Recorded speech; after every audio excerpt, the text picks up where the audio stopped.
Tudo bem? Meu nome é Euler, eu sou aluno do curso de Licenciatura em Física, quarto período, do Grupo Educacional Unis, da Universidade Sul de Minas. Iremos falar nesse artigo como é o funcionamento do rotor, qual a parte física, as leis da física que estão envolvidas nesse brinquedo que proporciona essa diversão, que é um dos brinquedos mais conhecidos do parque de diversões. Iremos falar como que a força centrípeta, a força centrífuga, atrito, gravidade, como essas forças atuam proporcionando a diversão que já conhecemos.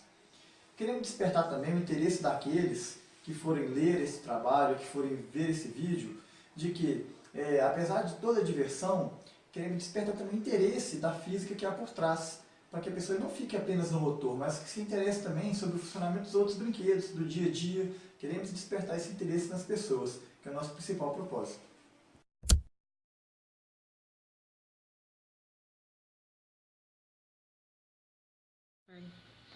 Olá pessoal, eu sou o Fábio da Silva Lima, eu integro o grupo do PIC do quarto período e vou apresentar para vocês aqui o rotor, né? Mas Fábio, o que seria um rotor? Bom pessoal, o rotor é um brinquedo comum, ele é encontrado em diversos parques de diversões do mundo inteiro, né? E é uma das principais atrações de pessoas de idades distintas, né? Ele é um brinquedo que faz um movimento circular em torno do seu próprio eixo e também inclinações em diversas alturas e ângulos, né? Temos aqui na ilustração uma figura do rotor de uma forma cilíndrica, né? Onde o movimento rotacional ela está direcionado ao sentido anti-horário, onde temos uma pessoa aqui que está sobre a parede interna do brinquedo, né? Aqui temos o vetor força-atrito para cima e para baixo força-peso, né? E podemos observar que ela está exatamente equilibrada e estática neste ponto, né? Direcionando a resultante ao eixo central. Então, pessoal, para poder desenvolver esse tipo de brinquedo, as pessoas responsáveis elas precisam garantir, né, a segurança daquelas que vão utilizar, né? Para isso, pessoal, ela precisa contar com estudos matemáticos e físicos através de cálculos, né?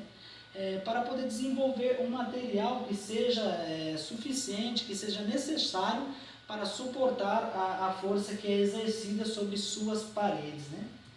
E podemos obter esses resultados através das fórmulas, né, que nos mostra aqui, né, que velocidade é igual a velocidade angular vezes o raio e massa é igual a velocidade angular ao quadrado vezes o raio, que é igual à força, né? Então podemos concluir nessa situação que as forças predominantes, as forças principais que agem neste brinquedo são as forças centrípeta e centrífuga, né? Juntamente com as forças peso, atrito e gravidade, elas vão ficar evidentes para nós assim que passarem a ficar em funcionamento, ou seja, assim que estiverem no movimento rotacional constante.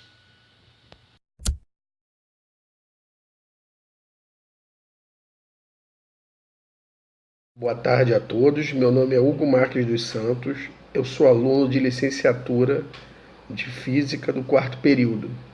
E o nosso trabalho no PIC é sobre Física da Diversão. E vamos usar o brinquedo específico como rotor. E eu vou falar especificamente sobre força centrípeta e força centrífuga. É porque geralmente tem nesse brinquedo, todo brinquedo tem essas forças. A força centrípeta ela atua em objetos com movimento circular, que é no chapéu mexicano, no rotor, que ela é definida na segunda lei de Newton. Eu também posso falar que a aceleração centrípeta ela é responsável por esta mudança de direção. Ela atua como uma força que tem direção e sentido para o meio da circunferência. Então eu posso concluir que a força centrípeta é aquela com movimento para o centro da circunferência, enquanto a força centrífuga direciona o movimento para as extremidades da circunferência.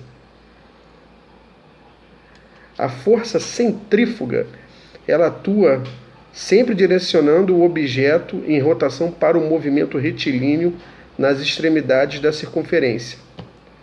É como se o objeto tivesse libertado do movimento circular.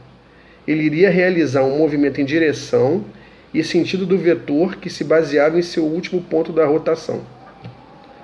Então, meus amigos, boa tarde eu gostaria de encerrar com esse vídeo.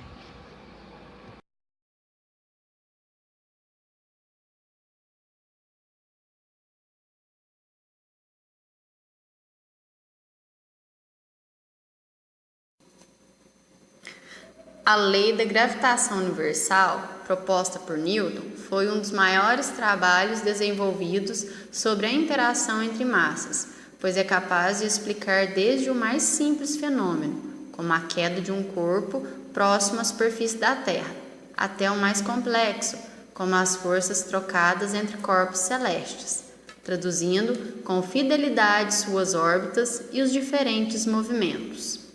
No caso do rotor, esta força é vencida pela velocidade de rotação do rotor, sendo que as forças centrípeta e centrífuga, quando em seu auge, consegue manter um objeto em rotação, mantendo a altura, conseguindo assim burlar de certa forma a gravidade. Porém, se a velocidade de rotação não for suficiente, o objeto irá cair. Foi Isaac Newton que conseguiu medir esta força e pôde dar definição teórica para o entendimento desta força da natureza. Podemos ainda enunciar a lei da gravitação universal do seguinte modo: dois corpos se atraem gravitacionalmente com força cuja intensidade é diretamente proporcional ao produto de suas massas e inversamente proporcional ao quadrado da distância entre seus centros de massa.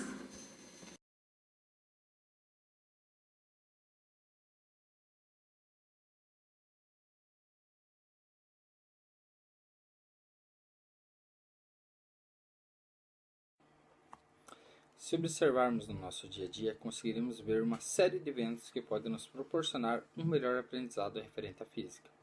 Tratando-se da lei da gravidade, peso, atrito, força centrípeta e força centrífuga.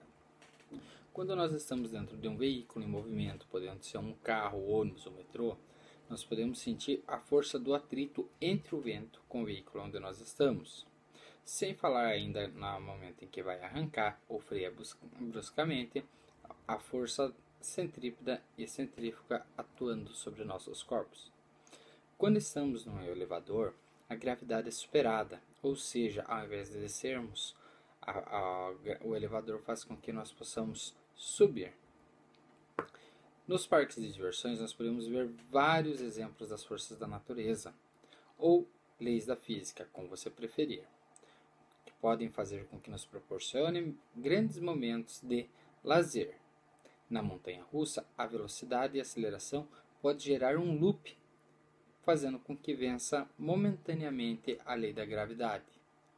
No rotor, nós podemos observar que a força centrífuga e centrípeta nos proporciona um movimento circular e, de acordo com a velocidade de rotação, é possível sentir que a gravidade não está atuando sobre nós, mesmo sabendo que a gravidade continua ali presente.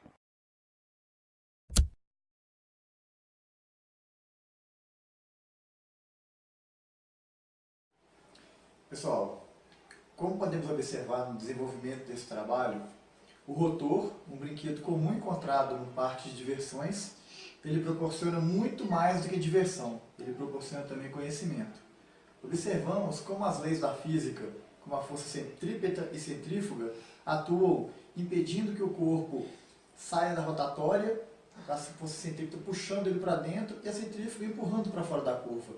E nesse ponto, uma estrutura que impede que a pessoa seja arremessada e continue o movimento. O atrito gerado também entre essa parte onde a pessoa fica encostada, ela impede que a pessoa também seja alvo da força da gravidade, que ela caia, podendo até mesmo retirar o piso. Com a rotação, ela continua.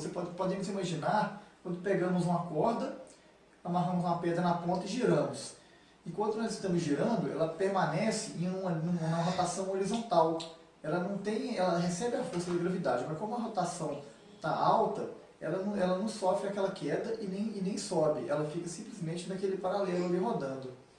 Então é muito interessante a gente começar a observar como essas forças atuam, né, em coisas simples do cotidiano, no dia a dia. Quando estamos dentro de um carro, por exemplo, vamos fazer uma curva, podemos sentir a força centrípeta e centrífuga atuando. quando estamos num ônibus, enfim. No dia a dia, nós podemos observar muito essas forças atuando.